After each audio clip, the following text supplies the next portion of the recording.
Bonjour, c'est une matinée très agitée au marché central de Douala ce mardi matin. Plusieurs commerçants qui avaient été déguerpis par la municipalité sont en colère. Sur le champ de guerre, le scénario est pareil à un film western, vous le verrez dans ce journal. Autre sujet d'actualité dans ce 13h, c'est le début des épreuves du CEP et du First Living Certificate au Cameroun. Près de 400 000 élèves des sous-sections anglophones et francophones y prennent part ce jour. Voilà pour le sommaire.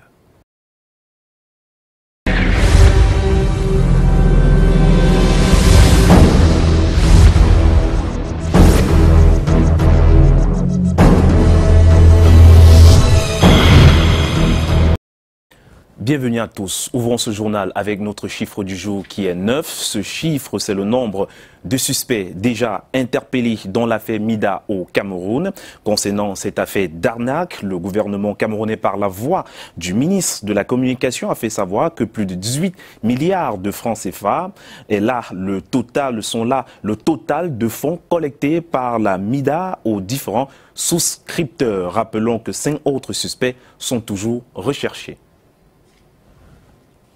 Et on en parlait justement dans ce journal concernant le marché central de Douala. Matinée plutôt mouvementée au marché central de Douala ce mardi matin. Les commerçants qui avaient été déguerpis il y a quelques jours par la municipalité sont en colère. Ils veulent se faire entendre par tous les moyens, contraignant les autres commerçants en règle à fermer boutique, comme vous pouvez le voir dans ces images. Des éclats de voix, des agressions verbales et même physiques ont été observés de ce côté. Sur place, on pouvait lire des messages écrits sur des bouts de carton disant « Nous voulons vivre, nous sommes aussi des Camerounais », entre autres. Certaines personnes étaient même armées de couteaux. Écoutons donc à ce sujet notre reporter Vanessa Mela Kamdem depuis les couloirs du marché central de Douala. Bonjour à vous Vanessa. C'est une situation très tendue qui se déroule depuis ce mardi matin au marché central de Douala. Les commerçants déguerpis revendiquent avec violence un espace pour continuer leurs activités. Ils ont entrepris de bloquer toutes les entrées qui mènent aux boutiques intérieures du marché central de Douala. Donc les commerçants effrayés, ceux qui ont des boutiques à l'intérieur effrayés, ont entrepris de fermer boutiques en attendant que les autorités administratives de la ville de Douala réagissent. Vous l'avez entendu, c'est donc une situation très difficile pour les commerçants qui ont des boutiques à l'intérieur. À cet effet, je vous propose d'écouter un commerçant au micro de Vanessa Mela Kamdem. C'est une situation très tendue qui se déroule depuis... Bon, la situation, nous, on attend seulement qu'on décale la situation pour que nous, on ouvre les boutiques. Nous, on n'a rien à dire en dehors de ça. Bon, le gouvernement est prêt. Bon, on attend la décision du gouvernement. Surtout le président du marché et le délégué de la communauté urbaine pour décanter la situation pour que nous, on ouvre les boutiques. Une journée sur une grande perte, on va faire comment? Une journée sur une grande perte pour nous, mais on va faire comment? Bon, on attend parce que la décision n'est pas encore prise. On attend. Rappelons que lorsque nos équipes quittaient les lieux, la police venait d'arriver. Autre note dans ce journal, c'est en éducation et on en parlait aussi. Depuis ce matin, les élèves du primaire, du CEP et du First Living Certificate affrontent les épreuves de ces deux sous-systèmes éducatifs camerounais. Environ 400 000 candidats y prennent part ce jour à travers le pays. Vous aurez plus d'éléments dans nos éditions à venir. Restons sans doute pour parler d'éducation. Plusieurs jeunes ont pris part à un atelier de formation en management à Douala, un atelier significatif pour ces jeunes qui entendent construire leur propre entreprise. Cet atelier s'est tenu dans le cadre des Journées nationales du management au Cameroun. Aïdja Mariamou et Guy Fosso. C'est une séance d'orientation, de conseil et de coaching. Très attentifs, les jeunes scolarisés écoutent leurs aînés chefs et cadres d'entreprise. Comment réussir sa vie professionnelle, décryptage et astuces. Différents médias de s'intéresser à cette actualité et à ce projet que nous lançons en prélude aux Journées nationales du management qui se tiennent à Douala du 27 au 29 juin sur le thème gestion de l'information, prise de décision et suivi de l'exécution. Autant ce séminaire que cette rencontre rentre dans notre rêve ou notre projet de contribuer à créer la masse critique des leaders dont l'Afrique et dont le Cameroun a besoin pour atteindre son point d'émergence et bien au-delà entreprendre un développement durable et soutenu. Venus des classes de terminale et de différents établissements d'enseignement supérieur, les jeunes sont renseignés sur différents fiches métiers. Un focus est fait sur les métiers du numérique. L'intérêt pour moi d'assister à une conférence pareille, c'est d'abord pour enrichir mon avenir et avoir une bonne vision, une belle vision pour mon métier que j'aimerais entreprendre à l'avenir et être plus pointu dans ce que je vais faire. Parmi les modèles et exemples à suivre, les chefs d'entreprise qui parlent de leurs expériences. Je souhaite que les jeunes prennent en main leur avenir aujourd'hui et se disent qu'ils sont capables de surmonter même les montagnes avec un engagement pour que finalement on ait un pays qui soit à la dimension des pays qui ont réussi dans leur industrialisation et dans leur développement. Le groupe d'entrepreneurs entend multiplier les séances d'entretien avec l'objectif de réduire au maximum la déperdition scolaire et les échecs dans la vie professionnelle. Le Coran a été révélé aux fidèles musulmans comme guide et outil de discernement. Pour ce faire, les enfants doivent alors maîtriser le Saint-Coran et ce, par cœur. C'est ainsi qu'à Fumban, un concours de mémorisation du Saint-Coran a été lancé. Monina aussi était sur place. Elle nous en parle. On ne le dira jamais assez, c'est durant le mois de Ramadan que le Coran a été révélé comme guide et outil de discernement. C'est la raison pour laquelle un concours de mémorisation du Saint-Coran est organisé dans la ville de Fumban. Le but étant d'encourager les fidèles musulmans à la lecture de ce livre saint. À partir d'un constat, vous savez, bien que le Noun soit un département fortement peuplé par les musulmans, nous avons constaté qu'il y avait un réel problème au niveau de la mémorisation, car il faut le dire, nous sommes très en retard. Donc nous avons voulu par cette compétition réveiller les consciences et susciter l'envie de la mémorisation du Coran au sein de la masse populaire. Donc c'était une façon pour nous de réveiller ces consciences et d'encourager ceux qui s'adonnent déjà à la mémorisation du Coran. Ici, tous les 114 chapitres que compte le Coran sont parcourus sous l'œil vigilant des membres du jury. Les participants viennent des 4 coins du Noun, y compris ceux des villes de Yaoundé et de Bafoussam. Ils ont tenu à démontrer leur génie, leur maîtrise en ce qui concerne la lecture coranique. L'on a noté la présence des tout-petits et des femmes. Vous connaissez que la dernière décade du mois de Ramadan est la période la plus importante dans le mois de Ramadan. Et donc, si le Coran a été révélé pendant le mois de Ramadan, il est reconnu dans la tradition musulmane que les 10 derniers jours sont encore plus sacrés. Et c'est pour cela que nous pensons que quand on organise une cérémonie à cette époque, nous avons plus de chances d'avoir un maximum de récompenses auprès d'Allah. Des primes et des cadeaux sont remis aux meilleurs lecteurs. À Fumban, en cette dernière décade du mois de Ramadan, l'accent est mis sur des prières nocturnes dans les mosquées en vue de retrouver la nuit du destin. Au moment où nous sommes en train de chercher la nuit du destin, en réalité, nous sommes en train de vouloir nous rapprocher le plus possible d'Allah et d'espérer sa miséricorde et son salut. Le rendez-vous de Fumban s'est achevé par des prières pour la paix et la stabilité au Cameroun. Et puisqu'on parle de prière, la fin du jeûne du mois de Ramadan, c'est très bientôt au Cameroun et partout ailleurs, à Badjoun d'ailleurs, dans l'ouest du Cameroun, les fidèles musulmans intensifient les prières. L'imam de la mosquée centrale de Badjoun insiste par ailleurs sur le jeûne qui est un élément clé dans la vie du fidèle musulman. Julio Trisotano et Michel Foucault, ils nous en parlent.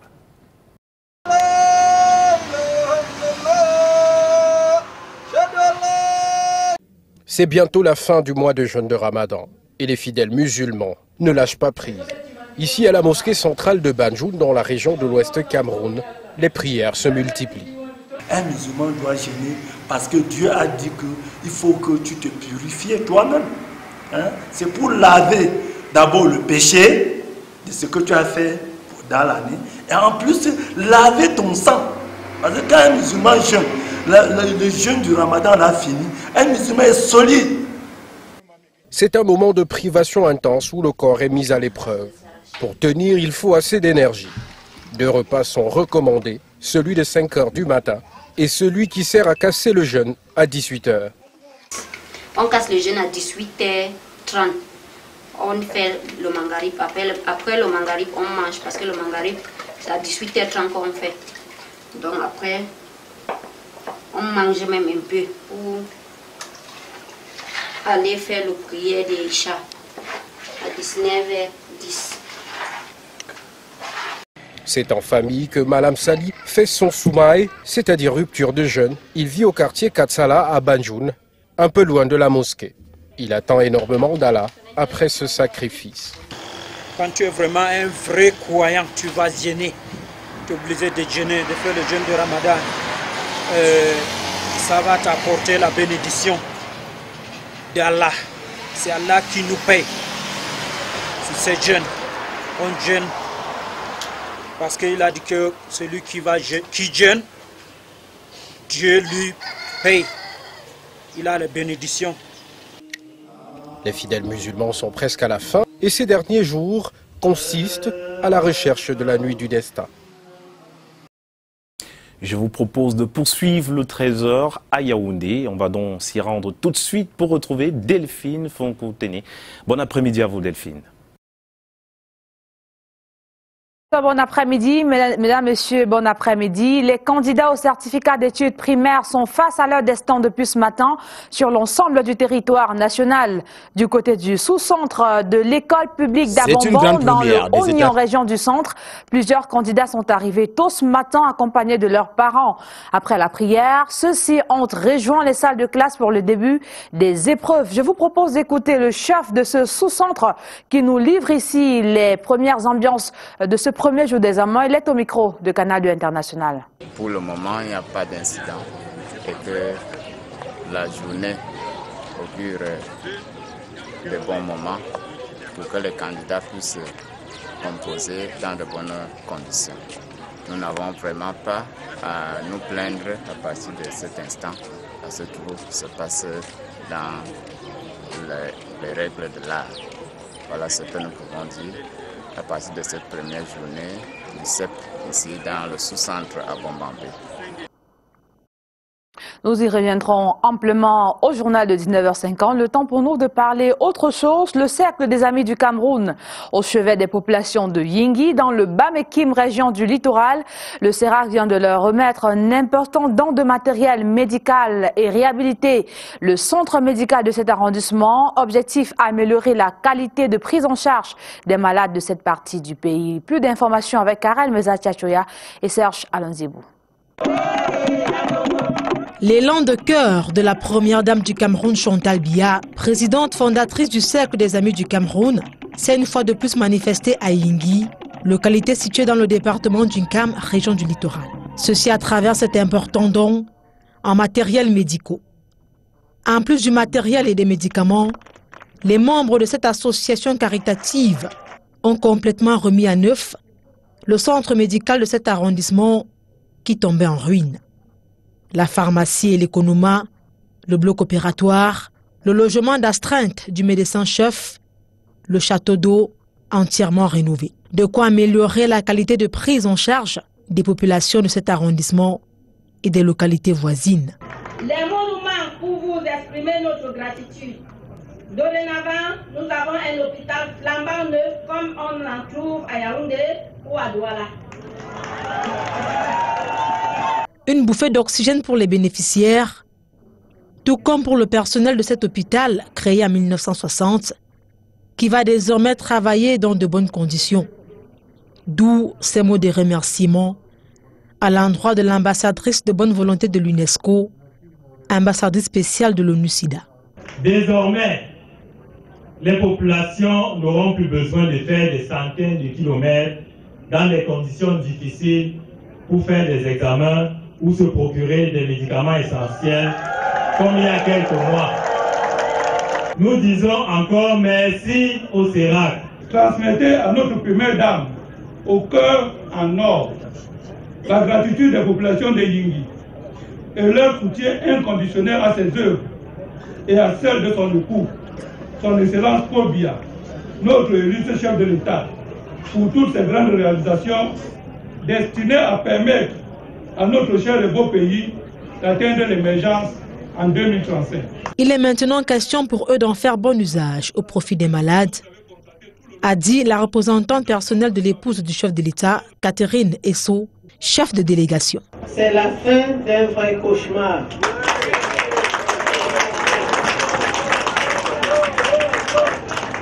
On peut désormais se soigner sans crainte, ici même à Yingui.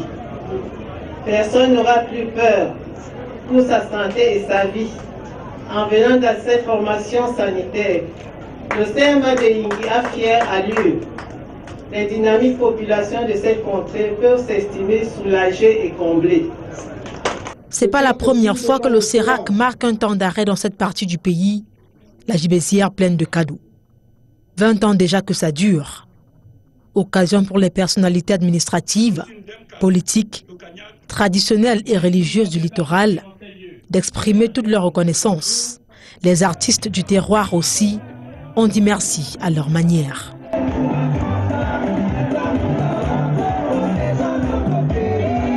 Des dames au grand cœur qui ont réaffirmé leur engagement à voler au secours des couches les plus défavorisées dans notre pays.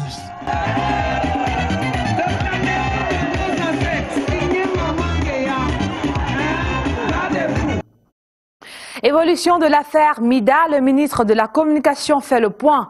Face à la presse, hier à Yaoundé, Issa Tiroma Bakari a donné les résultats de l'enquête administrative prescrite par le chef de l'État et menée conjointement par la DGSN, la DGRE et le CED. Ce point de presse était marqué par la présence du gouverneur de la région du Centre et le secrétaire général de la délégation régionale à la sûreté nationale. Au sujet d'un de ces résultats, je vous propose d'écouter Issa Tiroma Bakari, le ministre de la Communication, dans cet extrait sélectionné par Michel Foucault. 9 suspects ont été interpellés puis présentés ce jour au parquet du tribunal de grande instance de Fundi. 5 autres suspects sont toujours recherchés.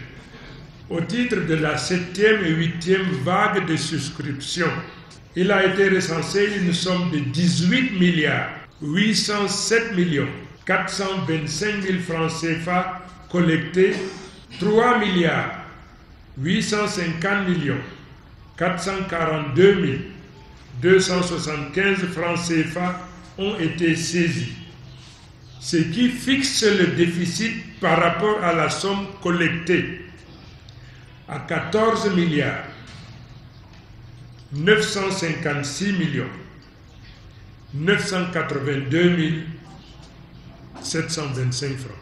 L'enquête administrative étant achevée, le gouvernement, qui, je le rappelle, ni de près, ni de loin, est responsable de cette situation, a saisi la justice afin qu'elle établisse les responsabilités des uns et des autres et qu'elle définisse les modalités de rétablissement des personnes concernées dans leurs droits respectifs.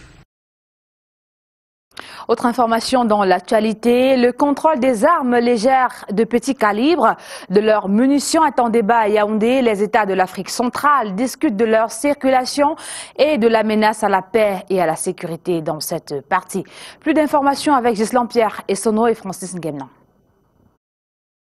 C'est une grande première des États partis à la Convention de l'Afrique centrale pour le contrôle d'armes légères et de petits calibres, de leurs munitions et de toutes pièces et composantes pouvant servir à leur fabrication, réparation et assemblage. Ces États partis tablent ici à Yaoundé sur l'accès à ces éléments des acteurs non étatiques. Cela constitue une menace à la paix et à la sécurité, soit le thème global des travaux.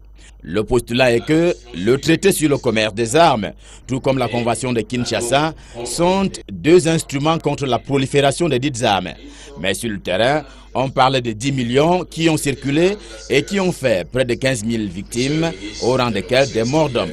Notre sous-région, vous le savez bien, est une sous-région où il y a une situation sécuritaire qui se pose. Le Cameroun, par exemple, a eu depuis quelques années à lutter contre le terrorisme, et surtout le Boko Haram. Et ces derniers temps, dans la sous-région, que ce soit dans les pays voisins, il y a des bandes armées qui sont en possession des armes qui circulent.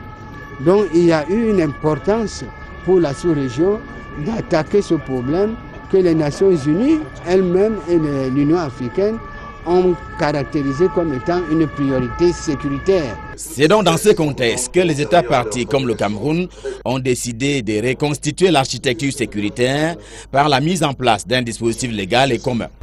L'objectif 16 de ce plan d'action vise au renforcement de ce qu'on appelle les sociétés paisibles et des sociétés qui essayent de faire en sorte que les populations vivent en paix. Depuis hier, et ce jusqu'à ce mercredi, experts et ministres de la Défense s'attellent à harmoniser cette démarche collective.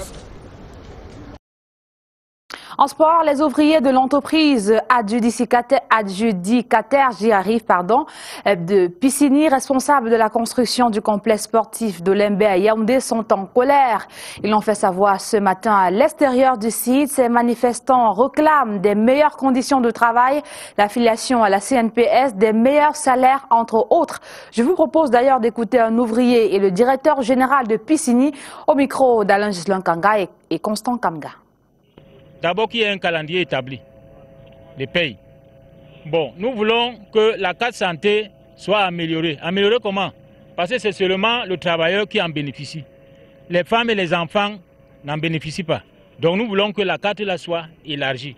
Bon, nous voulons qu'on nous donne le logement. Et pourquoi d'autres en ont et d'autres n'en ont pas? Voilà un problème. En principe, il n'y a pas un employé de Piscini qui est en grève, d'accord? Mais il y a des employés absents aujourd'hui d'une entreprise qui travaille avec nous pour les derniers jours. Leur mission ici va être terminée le 15, mais la plupart de leurs ouvriers, ils ont transféré à notre entreprise. Religion, l'archidiocèse de Yaoundé a célébré le week-end dernier son saint patron, le Sacré-Cœur. La paroisse Saint-Kizito de Mvormbi a servi de cadre pour la clôture de la 3e édition de cette fête patronale. Dans son homélie, Monseigneur Jean Barga a lancé un appel à l'amour constant entre les hommes pour l'accomplissement du règne de Dieu. Bran Kamga, Serge Alanzibou. Paroisse Saint-Augustin de Mvormbi, le clergé et les laïcs de l'archidiocèse de Yaoundé célèbrent leur saint patron, le Sacré-Cœur. L'archevêque métropolitain de Yaoundé, Monseigneur Jean Barga, préside ce 9 juin les activités de clôture de cette semaine, la 3e du genre. En d'autres termes encore, frères et sœurs bien-aimés, que vaut notre vie si nous ne nous posions pas une question simple? Après moi, qu'est-ce qui restera? Qu'est-ce qu'on retiendra de moi? La messe pontificale de cette fête patronale est l'occasion pour le berger de Yaoundé de délivrer un message d'appel à l'amour pour la prospérité des œuvres divines. Tout ce qui se fait au nom de l'amour, et l'amour entendu ici dans le sens biblique évangélique du terme, l'agapé, c'est-à-dire le don de soi pour les autres, ne périra jamais. Ce n'est pas moi qui le dis, c'est Saint Paul. Après un raisonnement dense dans son épître aux Corinthiens, arrive à la conclusion bien forte en disant l'amour ne périra jamais. Tout ceci à l'exemple de la Sainte Vierge Marie. L'association des amis de l'archidiocèse de Yaoundé prend part à cette célébration eucharistique qui clôture son assemblée générale annuelle. Le président du Conseil constitutionnel, Clément Atangana, est de la partie, ainsi que le préfet du Mfundi, Jean-Claude Zila, qui remettra plus tard des médailles aux prêtres méritants de l'archidiocèse de Yaoundé, la consolidation du sens de l'ecclésialité.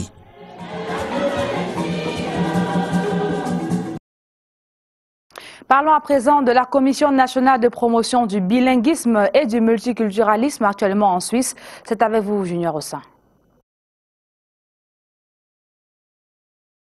Merci Delphine Fonkou-Téné, passez une très belle journée. Et on poursuit justement avec cette commission sur invitation du gouvernement fédéral suisse, la Commission nationale pour la promotion du bilinguisme et du multiculturalisme du Cameroun est en visite d'études en Suisse du 11 au 15 juin 2018 dans le but d'échanger sur des questions liées au plurilinguisme et au multiculturalisme. Armel Pifo et Eric Golf nous en parlent. Une première visite à l'extérieur du pays pour Peter Mafani Moussanguet, président de la Commission nationale pour la promotion du bilinguisme et du multiculturalisme. En foulant le sol suisse, il a voulu ainsi rendre l'ascenseur à Nicoletta Mariolini, délégué fédéral au plurilinguisme, qui avait effectué une mission au Cameroun en janvier dernier. La visite de travail de la délégation camerounaise à Berne s'inscrit dans le cadre d'un projet pilote pour une coopération Suisse-Cameroun, fruit d'une collaboration bilatérale. On est très heureux d'être un partenaire des autorités camerounaises, d'avoir été choisi en tant que partenaire pour cette importante initiative de coopération. La délégation de Peter Mafani Moussanguet s'est entretenue ce lundi à Berne avec le conseiller d'État Pierre-Alain Snegg, le chancelier Christophe Auer, le vice-chancelier et la directrice du Forum du bilinguisme, Virginie Borel. Les échanges portaient entre autres sur les questions de représentation des communautés linguistiques au sein de l'administration camerounaise, sur l'utilisation équilibrée des langues officielles et sur le fédéralisme suisse. La démocratie directe et la décentralisation des questions sur la situation dans les régions anglophones du Cameroun. I would like to renew my sincere gratitude to the Swiss authorities for the excellent opportunity given to my commission to gain new practices and thus consolidate the achievements on the promotion of bilingualism, multiculturalism and living together. La délégation de l'ex-ministre a également eu une rencontre avec la diaspora camerounaise et les diplomates accrédités en Suisse à l'initiative de l'ambassadeur Henri-Léonard Bindi et son épouse qui ont organisé une réception en l'honneur des Synodes. Et le 13h se refait sur Canal 2 International. Ne manquez pas tout à l'heure à 16h. Écho des régions et bien sûr le grand format de l'actualité à partir de 19h50 sur cette chaîne. Portez-vous bien. Au revoir.